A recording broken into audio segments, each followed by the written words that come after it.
Hello மக்களே, இன்னைக்கு நானே என் கையால் செஞ்ச சண்டே நான்வெஜ் விருந்து என்னென்னு பார்த்துடலாமா. இது வந்துங்க ஆற்றுல பொரிச்ச ஜிலேபி மீன்.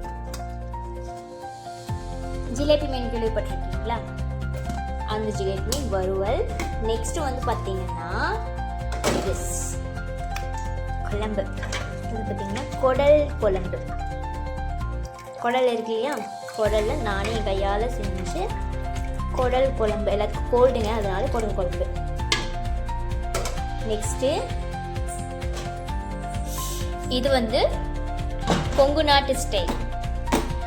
குடல் இருக்கு இல்லையா, அந்த குடல் எடுத்து இது வடிச்சு எடுத்து தனியாக எடுத்து கொடுத்துட்டு ரத்தம் இதெல்லாம் போட்டு கொங்கு நாட்டு ஸ்டைல் ரத்தோ குடல் பொரியல். பொரியல் வச்சுக்கலாம், வறுவல் வச்சுக்கலாம், நீங்கள் எப்படி வச்சுக்கலாம். ஓகேங்க, பாய். எனக்கு பிடிச்சிருக்குன்னு நினைக்கிறேன். அடுத்த இன்னொரு vlogல பார்க்கலாம். பாய்.